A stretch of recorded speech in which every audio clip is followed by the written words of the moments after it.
नमस्कार। हम कविता की सप्रसंग व्याख्या कर रहे हैं जिसका नाम है इतने ऊंचे उठो और जिसके कवि का नाम है श्री द्वारका प्रसाद महेश्वरी।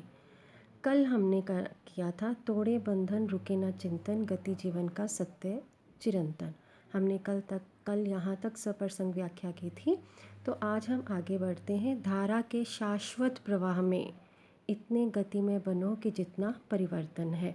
जैसे कल हमने किया था कि जो जीवन है वो हमेशा परिवर्तनशील रहता है, वो बिना किसी रुकावट के आगे बढ़ता जाता है।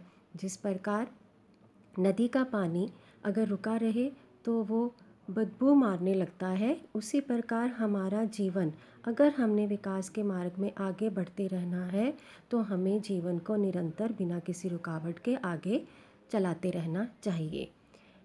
धारा के शाश्वत प्रवाह में इतने गति में बनो कि जितना परिवर्तन है। इसमें कवि कहता है कि जिस प्रकार जीवन बिना किसी रुकावट के, बिना किसी बाधा के आगे बढ़ता रहता है, उसी प्रकार जो प्रकृति है वो भी परिवर्तनशील है।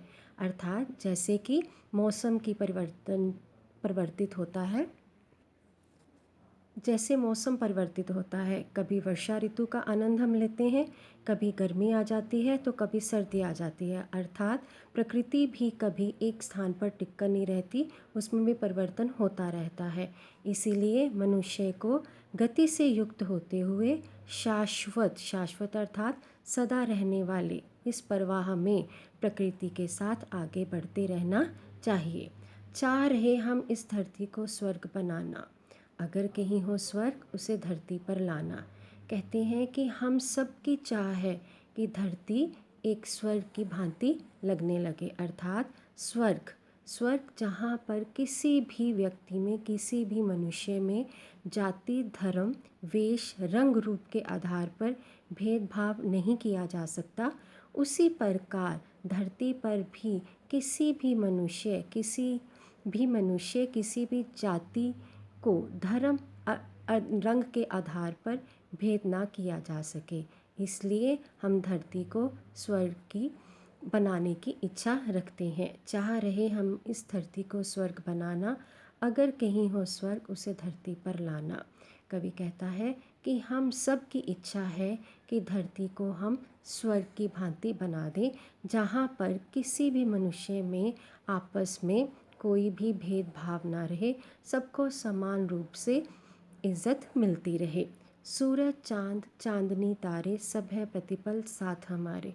कवि कहता है कि सूरज, चांद की चांदनी, तारे सब हमारे साथ इस कार्य में, अर्थात धरती को स्वर्ग बनाने के कार्य में प्रतिपल का अर्थ है हर क्षण हमारे साथ हैं। हमें उनके साथ के साथ इस धरती को स्वर्ग की भांति बना देना चाहिए और हर प्रकार के भेदभाव को मिटा देना चाहिए।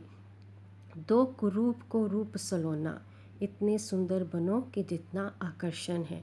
कहते हैं कि इस धरती को जो एक कुरूपता में बदल चुकी है, अर्थात इस धरती को जो जात पात, रंग, वेश के भेदभाव के कारण कुरूप बन चुकी है, उसे हमने एक सुंदर स्वरूप देना है, उसे सलोना बनाना है। सलोना कैसे बनाया जा सकता है?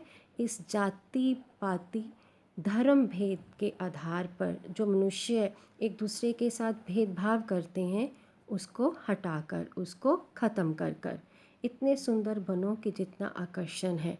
हमें इस पृथ्वी को इतना सुंदर और सलोना रूप देना है कि जितना ये आकर्षण होता है। हम किसी भी खूबसूरत चीज़ की तरफ हम आकर्षित होते हैं, किसके कारण? उसकी सुंदरता के कारण। जाति पाति धर्म रंग रूप के आधार पर जो धरती में करूपता आ गई है, हम उसे कैसे बदल सकते हैं? हम उसे सुंदर स्वरूप सलोना किस प्रकार बना सकते हैं और उसकी तरफ आकर्षित कैसे हो सकते हैं? सभी तरह के भेदभाव को मिटाकर, जो मनुष्य में धर्म के आधार पर या जाति के आधार पर आ गए हैं। आज हमारी जो प्रसंग सहित व्याख्या है वो समाप्त हो चुकी है। इसके साथ की जो वर्कशीट है आपको दे दी जाएगी, जिसमें शब्द अर्थ, वाक्य रचना और प्रश्न उत्तर होंगे। नमस्कार।